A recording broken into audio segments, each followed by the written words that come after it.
Hello दोस्तों, मेरे YouTube channel निराला Hindi classes में आपका स्वागत है। आज हम बात कर रहे हैं रीतिकाल के कवि भूषण की। रीतिकाल घोर श्रृंगारिक काल है और भूषण ने उसमें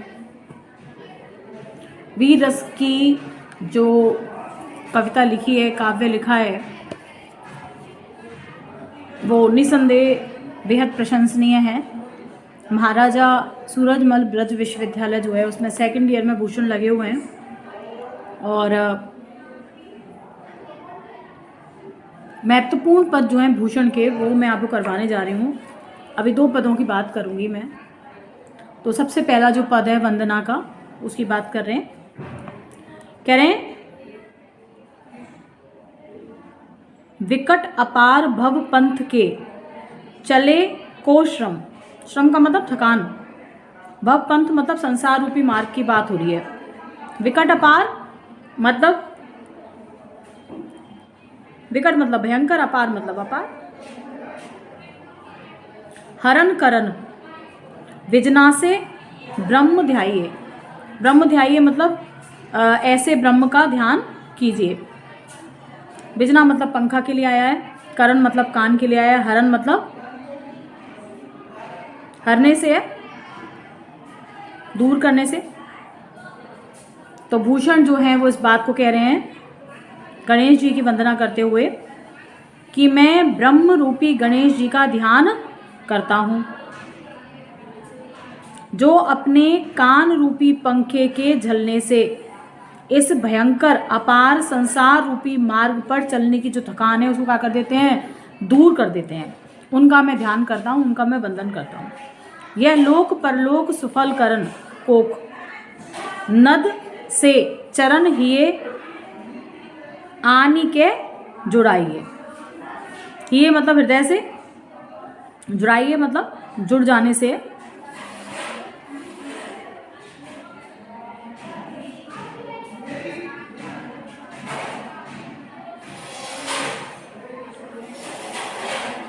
लोक परलोक यानी कि ये लोक और परलोक, सुफल करने से, सफल करने से है ना। कोकनद, कोकनद का मतलब लाल रंग का जो कमल होता है उसके समान। कह रहे हैं कि इस लोक और परलोक में सभी मनोरथों को पूर्ण करने वाले गणेश जी के लाल कमल के समान पदों को मैं अपने हृदय में धारण करता हूँ, अर्थात अपने हृदय में मैंने उनको जोड़ रखा है। उसके बाद कहते हैं अली कुल कलित कपोल। अली मतलब भौरे के लिए आया है, कुल मतलब समूह से युक्त, कपोल मतलब गालों की बात हो रही है। ध्यान ललित, उनका, ललित का मतलब सुंदर, उनका ध्यान करना चाहिए। कह रहे जिनके कपोल भौरों के समूह से युक्त हैं उनका ध्यान रखना कैसा लगता है, सुंदर लगता है, आनंददायक लगता है।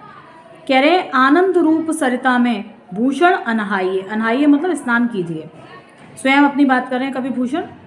आनंद रूप सरिता मतलब आनंद रूपी नदी में, सरिता मतलब नदी। कह रहे ऐसे गणेश जी के आनंद रूपी नदी में मैं क्या कर रहा हूँ, स्नान कर रहा हूँ। पाप तरु भंजन, तरु मतलब वृक्ष, पाप मतलब पाप, यानी पाप रूपी वृक्षों को, भंजन मतलब तोड़ने वाले। विघ्न गढ़, गढ़ मतलब किला, विघ्न रूपी किलों को गंजन मतलब नाश करने वाले। जगत मनोरंजन और संसार का मनोरंजन करने वाले। द्विर्ध मुख गाइए। करने वाले गणेश जी के गुणों का सदैव क्या करिए, गान करिए। द्विर्ध मुख किसके लिए आया है, गणेश जी के लिए आया है कि ऐसे श्री गणेश जी का गान जो है गुणों का कीजिए। अर्थात ये कहने का प्रयास किया है भूषण ने कि आपको क्या करना चाहिए, श्री गणेश जी की वंदना करनी चाहिए, जो क्या करते हैं, सभी विघ्नों को नष्ट करने वाले हैं। इस तरह से गणेश जी का स्मरण किया है। यदि आप अलंकारों की बात करें तो दूसरी पंक्ति में ही आप देख लें, कान रूपी पंखों की बात हो रही है ना। उसके बाद पाप रूपी वृक्ष की बात हो रही है नीचे से दूसरी लाइन में, और उसके ऊपर है आनंद रूपी नदी, है ना। और एक आध जगह और भी है, रूपक अलंकार जो है वो आपको मिल जाएगा यहाँ पर। और साथ में सभी विघ्नों को नाश करने वाला माना है, आराध्य देव के रूप में स्वीकार किया है, उनकी वंदना का पद है, ये वंदना कर रहे हैं उनकी।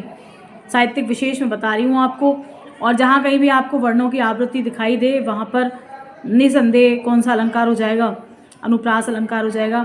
करण कोक है ना, तो ये अनुप्रास अलंकार है। और कोकनद यानी कि लाल कमल के समान, तो यहाँ पे कौन सा अलंकार हो जाएगा, उपमा अलंकार हो जाएगा। तो इस तरह से ये अलंकार इसमें देखने के लिए मिल जाते हैं। अब इसी क्रम में दूसरा पद देखें, महत्वपूर्ण है, वेरी वेरी मोस्ट जो पद है उन्हीं के बारे में बात कर रहे हैं हम। साज चतुरंग वीर रंग में तुरंग चढ़े, सर्जा शिवाजी जंग जीतन चलत हैं। शिवाजी की वीरता का चित्रण भूषण के द्वारा किया गया है। प्रशंसा करिए उन्होंने। प्रशंसा करते हुए इस बात को कह रहे हैं कि शिवाजी अपनी चतुरंगणी सेना को सजाकर, साजी मतलब सजाकर, चतुरंग मतलब चारों प्रकार की सेना है, हाथी हैं, घोड़े हैं, रथ हैं और पैदल हैं, इस तरह से चारों प्रकार की जो सेना है उनको सजा करके, तुरंग मतलब घोड़े पर, चढ़ी मतलब चढ़ करके, सेना को सजा करके स्वयं घोड़े पर सवार होकर शिवाजी कहाँ जा रहे हैं, युद्ध जीतने के लिए चल दिए हैं। भूषण भनत नाद विहद नगारन के, भूषण भनत मतलब भूषण इस बात को कह रहे हैं, नगारन मतलब नगाड़ों के, और विहद का मतलब भीषण।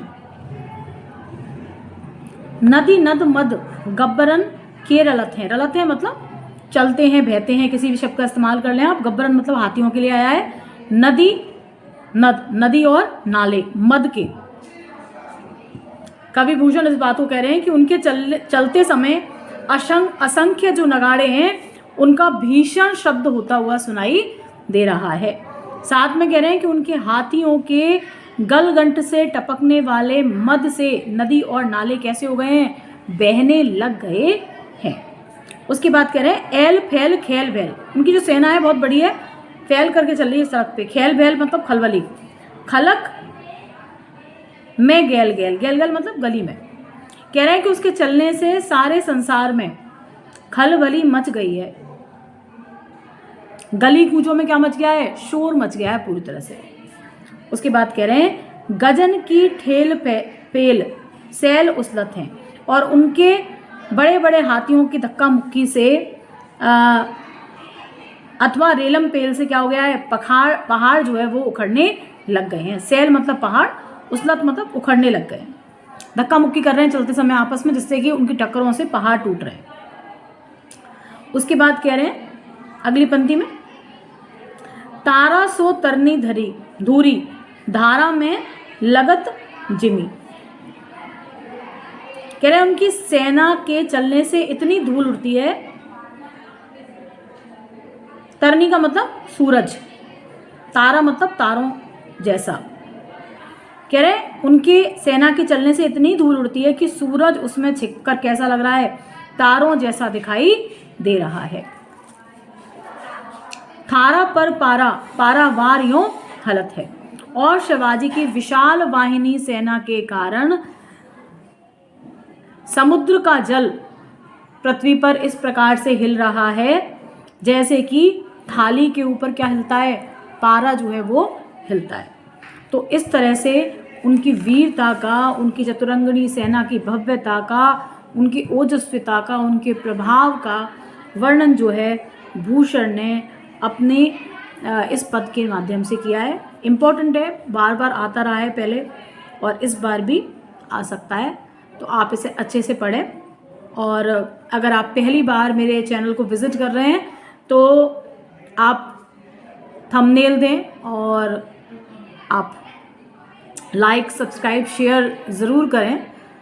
धन्यवाद। और दोस्तों, यदि आप साहित्यिक विशेष की बात करें इस पद की, तो उनकी सेना का जो वैभव है, जो साज सज्जा है, विशालता है, ओजस्विता है, वीरता है, वो सब इसमें बताने का प्रयास किया है।